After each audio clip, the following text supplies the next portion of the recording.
Well, good evening when you see this video, but good morning, good evening, whatever you want to call it. Yes, you guessed it. It is your boy, Trey Sense. Listen, we got a little bit of a review, a little bit of a discussion. I still got my PJs on, man, fresh out the bed, but fixing to get ready to go out of town. So before I left, I had to get y'all a video up. So what I want to talk to you about today are 3 fragrances from my collection that are flankers.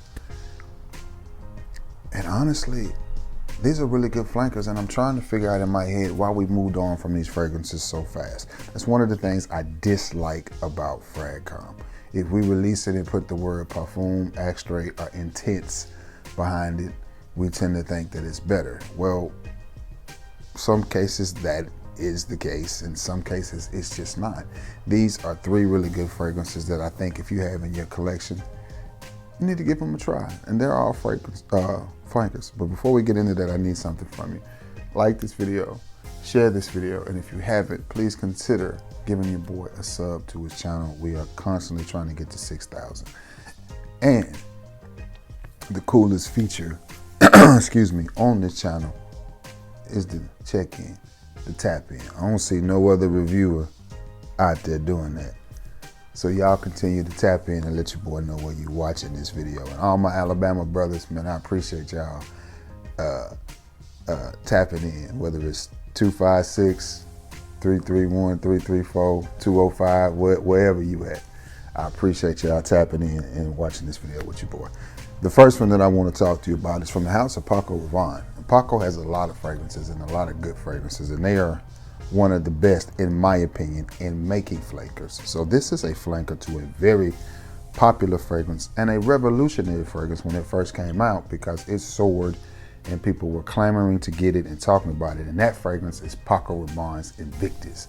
Well, this is a clone to Paco Rabanne's Invictus, and it is Aqua. And when this came out, seems like it was in a frosted bottle or something, and that was the one everybody just had to have. Yeah, well, I don't have a frosted bottle. I have this bottle. And when I tell you that this bottle right here smells really, really good. And again, there's a thin line between keeping your fragrance too long and them losing potency and having them just right at that sweet spot where they've gained some maturation and they're a little bit stronger, but they're not bad. That's where this bottle is. It's in its sweet spot, man. I've had this a few years. You see the levels on it, so I've worn it a few times. So, Invictus Aqua. Thought about this fragrance. Imagine the original Invictus with that bubblegum sweetness with just a kiss of freshness. To me, this fragrance is absolutely perfect for a pretty spring day. It's not too much, it's not heavy, it's light, it's refreshing. The aquaticness in it is really, really good, but it has enough sweetness to where if it's like maybe, I don't know, 65 degrees out there, it'll help cut through some of that too. It's just a really good fragrance. And I understand, I have Victory, I have Victory Intense, I have Invictus Parfum, I have Onyx, I have Legend, I have Platinum, I have a lot of the Invictus, I have Aqua, I have a lot of the Invictus flankers. So when I tell you that this is a good one and it holds its own, it's the truth. The thing I like about this one is it was made before everything that has intense or parfum attached to the name takes this sweet turn, which that's where we're at now. Everything has to be super duper duper sweet, which is great because they smell good, but sometimes you just want to smell light and fresh and not so much sweet. If you do, here you go. From the house of Paco Rabanne, it is Paco Rabanne's Invictus Aqua. That is a really, really good fragrance. It does not smell dated. I don't know if you can even still buy that batch in the stores. I don't think it's discontinued, but again, they re-release so many fragrances. I don't know if that's been re-released.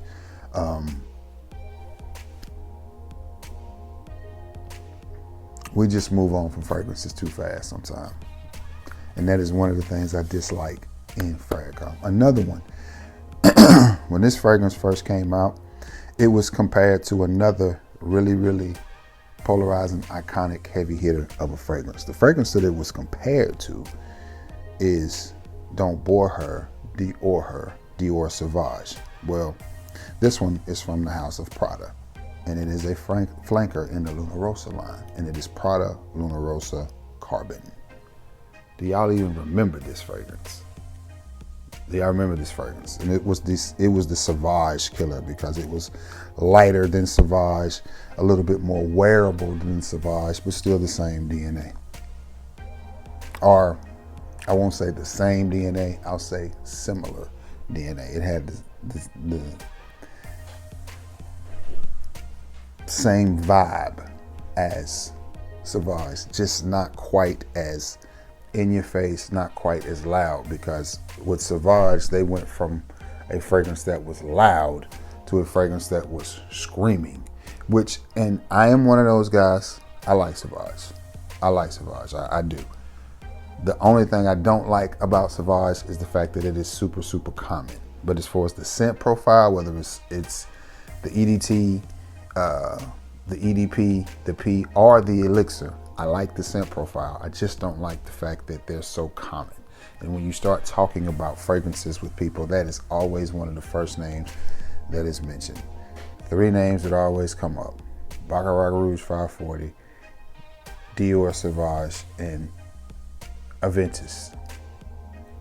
I mean, there are people that think Baccarat Rouge is a fragrance house, and that they think Dior Sauvage is a fragrance house, and the same thing with Aventus.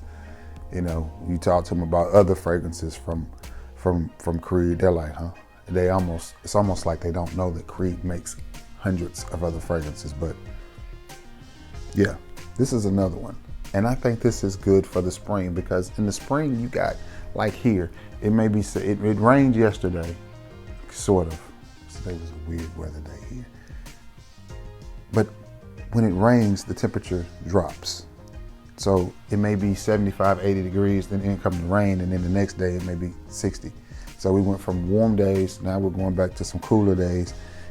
Warm days, cool nights. This is one that you can spray on in between. Like even if you leave in your house that day, this is gonna be good for the day. And as it cools down, it's gonna be good for the night too. So it's just super, super versatile, easy to wear. It will remind you of Dior Sauvage, but to me, this is just a smoother, more refined, fresher take on Dior Sauvage, even though it's made by Prada, but still a good fragrance.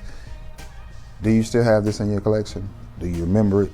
If you still have it in your collection, maybe it's one I think you should pull out, spray on, and go on about your day, as I think it's a good one. The next one is a flanker.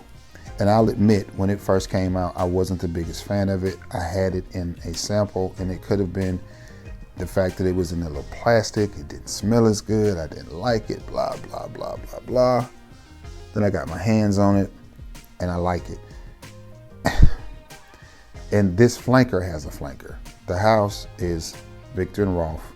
The line is Spice Bomb. This is Spice Bomb Night Vision, the EDT, and it now has a flanker, which is the EDP, and I have them both. A sub sent me this one. Guy out of Texas sent me this one. Didn't cost me a thing, and it's a beautiful fragrance. It's a beautiful fragrance.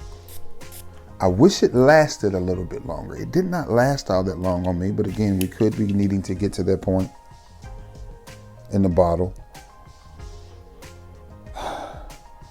And I like this one. I like this one. It's warm. It's sweet. It's a sexy fragrance. It does have some of that modern sweetness that we talked about. You know, everything now has to have a twinge of sweetness. There's such a thin line between men's fragrances and women's fragrances, where it used to be way over here. Now those lines have turned to Robin Thicke, baby, and they blurred. Or should we say Marvin Gaye, because we know what Thicke got. And anyway, that's another story for another day. But nonetheless, it's still a good fragrance. It's still a really good fragrance. I think this one leans more evening time. I mean, the name is Night Vision. And I do think it leans more evening time, but at the same time, I do still think it's a really, really good fragrance. And the thing about these fragrances is until they're discontinued, you can pick them up at pretty good prices. Now, once they get discontinued, then people start asking astronomical prices for them, and I don't really like that either. I just want to get what my fragrances are worth. If I can get what they're worth, I'm good. You know, some of these fragrances, once they're discontinued, people just ask stupid prices. I ask fair prices for my discontinued fragrances.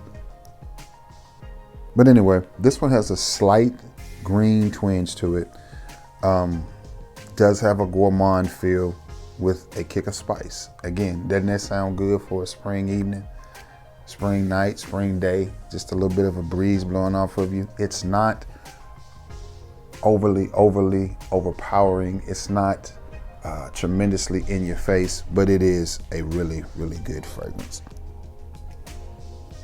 Again, just a little bit of a sweetness, sort of like cookies being baked or something along that line, but it's just a twinge of it. It's not, you're not gonna walk around smelling like the bakery section at a grocery store with this on, but it does have just a hint of it.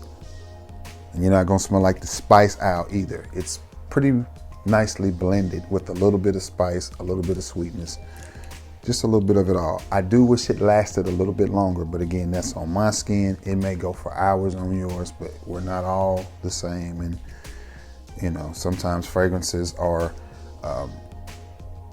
stored improperly before they're purchased. I mean, we don't know. You know what I'm saying? When we buy these fragrances, even when we buy them from the mall or reputable sources, we still don't know how they were stored before we got them. And we assume that they were in nice, cool, dark places, but that may not be the case. These things may have sit on a port or a ship or a warehouse for years before we got them. So, but anyway, the third one from the house of Viktor & Rolf from the line of Spice Bomb. It is the original Night Vision. So it's a flanker to Spice Bomb, but I like this fragrance. Thinking about making it the scent of my day. One of these will be the scent of the day. But they are all really, really good. This one right here, something I never thought about with the aqua.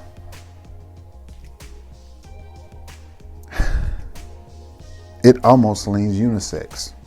I could almost see a woman wearing this fragrance in today's climate. Because it's just light, it's fresh, it's aquatic, it's slightly airy. It doesn't have any musk or anything like that, smoke or, you know, anything that makes it super duper manly. But yeah, it's a good one. While I'm sitting here, I guess I'll throw you a fourth one in there. I just purchased this one and I haven't decided whether I'm gonna keep it or not yet, man. And I'm horrible for doing that. I'll buy a fragrance and then sit it around and think about it and think about it and think about it. So I keep all my receipts. From the house of YSL. It is long. It is long. And YSL has taken off with the YSL Y line, with the Myself line. Do you still have L'Homme in your collection? This is one I had in my collection and I traded it. And at one time, L'Huile de L'Homme and L'Homme were the talk of Fragcom. Now keep in mind, before I started reviewing fragrances, and I've been reviewing fragrances 6-7 years now. I mean, I've been divorced, be 4 years in October since my divorce went final. And I was reviewing 2 to 3 years before I got a divorce, so 6-7 years. So now I watched videos 2 to 3 years before I started reviewing. So you're talking about, man, damn near 10 years ago. Fragrances like L'Homme and then L'Huile de L'Homme were very, very popular fragrances. And with all the flankers that have come out, we forget about fragrances like this. Is it still a good fragrance? Yes, it is. I wish it had more punch. And that's the thing for me. And I don't know, it could be that I'm getting older and my senses are dulling a little bit, and my sense of smell may be weakening. That could be the case too. Maybe that's why I feel like some fragrances don't last as long on me. Because I'll give you an example. The other day I wore, what did I have on? Coach. I wore Coach Platinum to work. And I had been there 6 hours, because I was getting ready to leave. And I walked by one of the office managers and she said, "Ooh, Trey, you smell good." I couldn't smell it no more. I was like, yeah, this done wore off. But she told me I smell good. You know, a combination of JB Butters and Coach Platinum. But nonetheless, is this one that you still have in your collection? Do you still have L'Homme in your collection? Now, L'Homme is not a flanker, but it has flankers. So is this one that you still have in your collection? Do you still wear this? Does this simple, sweet fragrance still work for you? Do you still have it in your collection? If so, let me know. And do you think I should take it back? Price on it was $79 at my local TJ Maxx. Do you think I should take this back? Or do you think I should just keep it? Keep it in the collection, take it back. What do you think? What do you think? All right, guys, with that being said, I'm gonna get off of here. Oh, something coming up down the line for the channel. My girls at Dillard's informed me that they are having another sensational. You know, that's where I go buy a fragrance and get a decant for the purchase of that fragrance. So I'm not gonna spend $1,000 this time, but maybe $300 or $400, because there's a couple of fragrances that I want. So, but anyway, listen, I hope you all have a great weekend. Hope to get a couple videos up for you this weekend. Not sure, because I am fixing to be traveling. So we'll see. We'll see what comes. Listen, I love you all. May God bless you all. Thank you for being the best part of this channel, and I will catch you on the rebound. Continue to check in with your boy. Peace.